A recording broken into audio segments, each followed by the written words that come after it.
এটা হলো এমএসআই এর মাদারবোর্ড, মডেল হচ্ছে S510। মাদারবোর্ডের প্রবলেম ছিল নো ডিসপ্লে। এখন যদি আমরা ডিসপ্লেটা দেখি, ডিসপ্লে কিন্তু একদম ঠিকঠাক অবস্থাতেই আছে।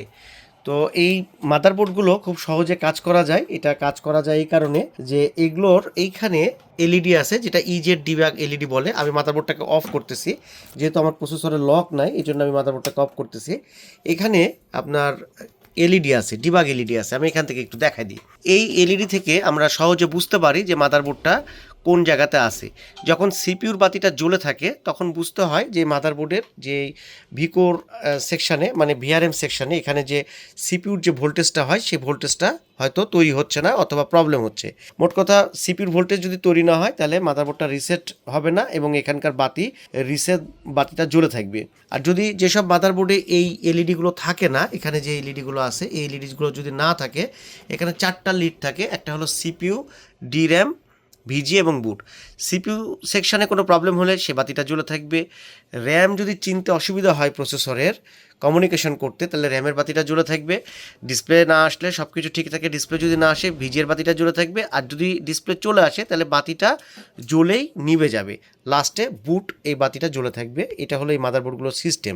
এখানে যে র্যাম আছে, এই র্যামের সাথে দেখেন এখানে কয়েল আছে। আমি কয়েলটাকে দেখাই। এই যেখানে কয়েল আছে, এই কয়েল এবং এই যে মসফেট, এখানে দুটো মসফেট আছে। এটা হলো র্যামের জন্য ব্যবহৃত হয়, র্যামের ভোল্টেজের জন্য এই দুটা মসফেট এবং কয়েল। এটা মানে র্যাম সেকশন। আর DDR4 যেহেতু এই র্যামগুলো, এই জন্য 1.2 ভোল্টেজ দরকার হয়। আর এখানে র্যামের জন্য, DDR4 এর জন্য ভিপিপি ভোল্টেজের প্রয়োজন হয়। এটা হলো 2.5 ভোল্টেজ, এটাও এখানে এই সাইডে থাকে। আর এই মাদারবোর্ডগুলোতে সাধারণত চিপসেটের ভোল্টেজ থাকে এটা।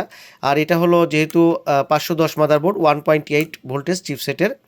এটা হলো বায়োস। মাদারবোর্ডের বায়োসও কিন্তু অনেক করাপ্ট হয়ে যায়। মাদারবোর্ড নো ডিসপ্লে হলে অনেক সময় বায়োস প্রোগ্রাম করলে এটা সলভ হয়ে যায়। তো বায়োস কীভাবে প্রোগ্রাম করতে হয় এটা নিয়ে আমার অনেকগুলো ভিডিও আছে, আপনারা চাইলে সেগুলো দেখবেন। তো এটা মেন চিপ, আইও এবং সিপিইউ, এবং এখানে থাকে ভিআরএম চিপ, যেটা সবচেয়ে মাদারবোর্ডের বেশি প্রবলেম হয়। এবং হচ্ছে এইটার মাধ্যমে এই যে কোর সেকশন, যেটা এই কোর সেকশনে ভোল্টেজ তৈরি হয়। তো এইটা হলো এই মাদারবোর্ডগুলোর সিস্টেম। এখন কোথায় কত ভোল্টেজ তৈরি হবে সেটা যদি আপনি জানতে চান, তাহলে এখান থেকে আপনি কোন কোন পয়েন্টে ভোল্টেজ কি হবে সেটার নামগুলো জানতে পারবেন। যেমন ধরেন এখানে চোক 6 এবং চোক 7, এগুলো কি, এই ভোল্টেজগুলো যদি দেখতে যাই তাহলে এখানে দেখেন, এখানে লেখা আছে VCC IO2।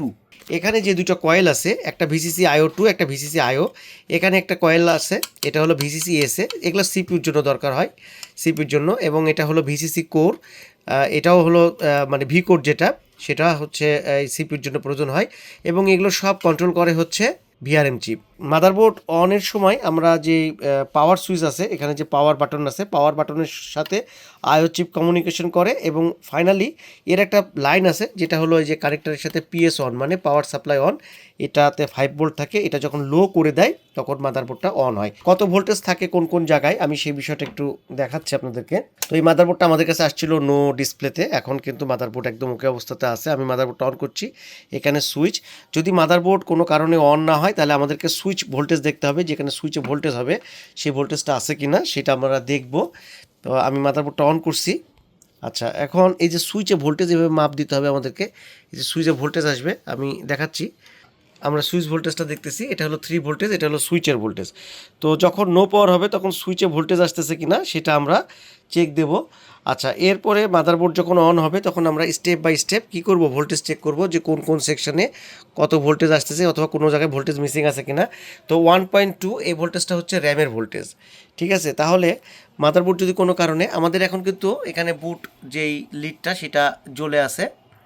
আচ্ছা, তাহলে যদি কোনো কারণে ডিসপ্লে না আসে তাহলে আমরা এভাবে ভোল্টেজ চেক করব যে আমাদের র্যাম ভোল্টেজটা আছে কিনা, র্যাম ভোল্টেজ আছে, ভিপিপি ভোল্টেজ আছে কিনা সেই ভোল্টেজটা আমরা চেক দেব। ভিপিপি ভোল্টেজ চেক দেব, এটা 2.5 হবে, সেই ভোল্টেজটা আছে কিনা। যদি না হয় তাহলে এটা কেন হচ্ছে না সেটা দেখার জন্য যে কাজটা করতে হবে, এই যেখানে যে ভিপিপি ভোল্টেজটা তৈরি হবে সেটা যদি তৈরি না হয় তাহলে আমরা কি চেক দেব, আমরা এক কাজ করব। তখন আমরা ঠিক ভিপিপিটা কেন হচ্ছে না, ভিপিপির এই ভোল্টেজের কাছে যদি যাই তাহলে এটা কোথায় থেকে তৈরি হচ্ছে, এই আইসিটা থেকে তৈরি হচ্ছে U22।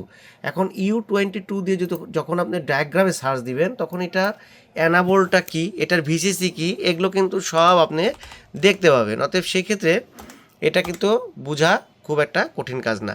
এটা হলো ভিপিপি ভোল্টেজের জন্য U22 এবং এটার অ্যানাবলটা কিভাবে আসছে ভিপিপি অ্যানাবল।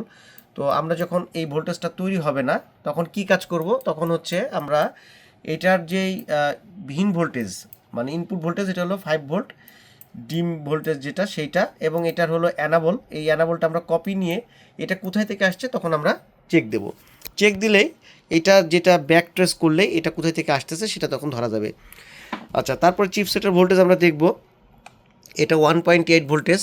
এগুলো আপনি যখন চেক দিবেন কোনো কারণবশত যদি এখানে কত ভোল্টেজ হবে না হলে আপনি ডায়াগ্রামে যাবেন, ডায়াগ্রামে কিন্তু দেওয়া থাকে। আচ্ছা, আমি এখানে দেখাই দিই, যেমন এটা ধরেন একটা মসফেট, আপার মসফেট, এটা হলো পিসিএসের জন্য আপার মসফেট। তো আমি এটা কত নাম্বার কয়েল সেই কয়েলটা যদি দেখতে চাই তাহলে সেক্ষেত্রে আমরা বোর্ড ভিউর কাছে যাব। বোর্ড ভিউ থেকে আমি দেখে নেব যে এটা কত আছে, Q79। তো এখানে যদি আমি Q79 সার্চ দিই, খুব সহজ, কোথায় থেকে ভোল্টেজ Q79 দিলাম, তারপরে এখান থেকে সার্চ দেব। তো এই সার্চ দিলাম, দিলে এখানে এই যে পিসিএস ভিসিসি ইন অক্সিলিয়ারি মানে পিসিএসের এটা ভোল্টেজ কত ভোল্টেজ হবে এই যে এখানে লেখা আছে 1.8 ভোল্টেজ। তাহলে 1.8 ভোল্টেজ হবে হচ্ছে এই চিপসেটে। তো আমরা এখানে দেখব চিপসেটের ভোল্টেজ কত আছে, 1.8 হলো, কোনো সমস্যা নাই। এরপরে এইখানে যে ভোল্টেজগুলো আছে এখানে হচ্ছে ভোল্টেজ, এটা হলো 1.1, 1.1, 1.05 একই ভোল্টেজ, একটা ভিসিসি আইও 1 এবং ভিসিসি আইও 2, আর এইখানে হচ্ছে ভিসিসি এসএ, এখানে হচ্ছে ভিসিসি এসএ এইটা। পরেরগুলো হচ্ছে সিপিইউ কোর। কোর ভোল্টেজ কত হবে আসেন দেখি, কোর ভোল্টেজ কত হবে। এই যে কোর ভোল্টেজ হচ্ছে 0.98। এখন কোর যদি তৈরি না হয়, সিপিইউ কোর যদি তৈরি না হয় তখন আমরা কি চেক দেব, আমরা কোর যদি তৈরি না হয় আমরা চেক দেব ঠিক এইভাবে। এইটা আমি নিলাম, এই যে এগুলো হচ্ছে মসফেট, এগুলো হচ্ছে, আমি এটা বন্ধ করলাম, আমার যেহেতু লক নাই আমি এটা একটু অফ রাখতেছি। আমি এখান থেকে আপনাদেরকে দেখাই যে এই যে চোখ লেখা আছে এগুলো হলো কয়েল, আউটপুট চলে আসবে সিপিইউতে, দেখেন সিপিইউ সিলেকশন হয়ে গেছে। তাহলে ডিসপ্লে যদি না আসে তাহলে অবশ্যই কী করতে হবে, এখানে ভোল্টেজ আসতে হবে, তাহলে এখানে ভোল্টেজ আসতে হবে। তাহলে ভোল্টেজ আসার জন্য এই যে ভিআরএম চিপ আছে এই ভিআরএম চিপটা দেখতে হবে, যদি ভোল্টেজ না আসে ডিসপ্লে আসবে না, এবং এখানে সিপিইউর বাতিটা জ্বলে থাকবে, এখানে রিসেটের বাতিটা জ্বলে থাকবে, বিষয়গুলো এরকম।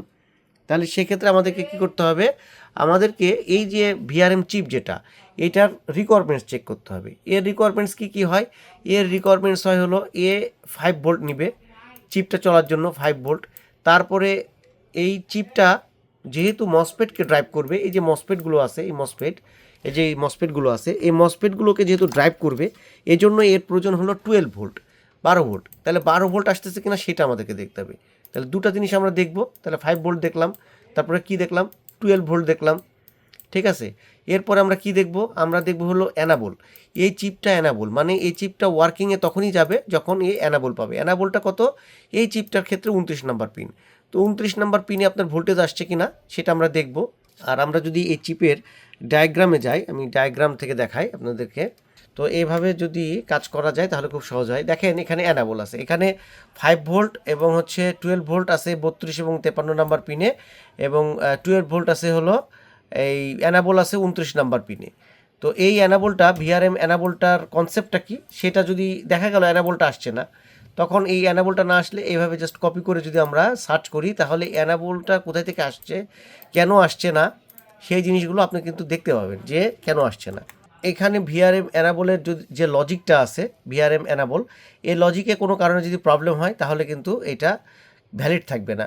অতএব অ্যানাবল যখন থাকবে না তখন এইভাবে ব্যাক ট্রেস করে করে দেখতে হবে যে আমার অ্যানাবলটা কোথায় থেকে মিসিং হচ্ছে।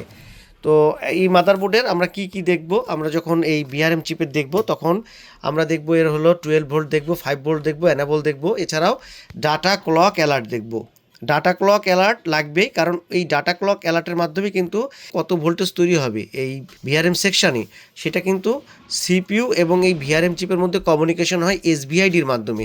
এসভিআইডি ডাটা ক্লক অ্যালার্টের মাধ্যমে কিন্তু কমিউনিকেশন করে এই ভিআরএম চিপটা কি করে, ভিআরএম চিপ হচ্ছে ভোল্টেজটা তৈরি করে। নাম্বার কত, RT3607BC এটা। তো এইভাবে মাদারবোর্ডগুলো আসলে রানিং অবস্থাতে যায়। কোনো কারণবশত যদি কোনো সেকশনে ভোল্টেজ বন্ধ হয়ে যায় তাহলে আমরা স্টেপ বাই স্টেপ যদি দেখি তাহলে সেক্ষেত্রে খুব ইজিলি মাদারবোর্ডগুলোকে সলভ করতে পারবো। আমি মাদারবোর্ডটা অন করতেছি, সুইচ যদি অন না হয় তাহলে আমরা সুইচ ভোল্টেজ দেখব। এখানে 3 ভোল্ট আছে কিনা, এখানে যদি 3 ভোল্ট থাকে এইটার হাই লো হাই এখানে আসতেছে কিনা, আয়োর কাছে আসছে কিনা, এবং এই ভোল্টেজটা ফরওয়ার্ড করবে এইটা চিপসেটের কাছে সেটা হচ্ছে কিনা, এবং ফাইনালি আরএসএম আরএসটি হচ্ছে কিনা, এভাবে একটা একটা করে দেখবো। এবং PS1 যেটা থাকবে PS1টা লো হচ্ছে কিনা। আমাদের যে পাওয়ার বাটনের কথা বলতেছিলাম সেই পাওয়ার বাটনের পিনগুলো আছে এখানে, power button in, power button out, তারপর আরএসএম আরএসটি, SLP S3 এগুলো আসবে। PS1 পাওয়ার সাপ্লাই অন যেটা বলতেছিলাম, এটা পাওয়ার সাপ্লাই অন, এটা যখন লো হবে তখনকার মাদারবোর্ডটা কি থাকবে, এটা হলো অন হয়ে থাকবে। তো পাওয়ার সাপ্লাই অন এটা জিরো তখনই হবে যখন সব কিছু ঠিকঠাক থাকবে। আমি দেখাই 63 নাম্বার পিনে দেখেন পাওয়ার সাপ্লাইয়ের পিন, এবং 63 নাম্বার পিনটা যদি আমরা এখন চেক করি তাহলে এখন কিন্তু জিরো ভোল্টেজ পাবো। তো এটা হলো আইও চিপের, এটা হলো 64 নাম্বার পিন, এই যে 64, এখানে হলো 63। আমি ক্যামেরাতে একটু যাই আপনাদেরকে দেখাই দিচ্ছি। 63 নাম্বার পিনে আমরা ভোল্টেজ দেখতেছি, 63 নাম্বার পিনে কিন্তু লো অবস্থাতে আছে, 63 নাম্বার পিন জিরো। এখন যখনই এটা অফ করা যাবে তখনই এটা 5 ভোল্ট হয়ে যাবে। তো আমি এটাকে যদি জুম আউট করে দিই, একটু জুম আউট করে, এটা কত আছে, এটা হলো জিরো ভোল্টেজ আছে, PS1 পাওয়ার সাপ্লাই অন। তো এটা যতক্ষণ পর্যন্ত জিরো থাকবে ততক্ষণ পর্যন্ত মাদারবোর্ড অন থাকবে। যখনই এটা হাই হয়ে যাবে 5 ভোল্ট হয়ে যাবে তখনই মাদারবোর্ডটা কী হবে, তখনই মাদারবোর্ডটা আবারও বন্ধ হয়ে যাবে। এবং মাদারবোর্ড যখন অফ থাকবে, দেখেন আমি একটা জিনিস আরেকটা দেখাই, মাদারবোর্ডটা জাস্ট পাওয়ার দিয়ে রাখলাম, মাদারবোর্ডটা এখন অফ অবস্থাতে আছে।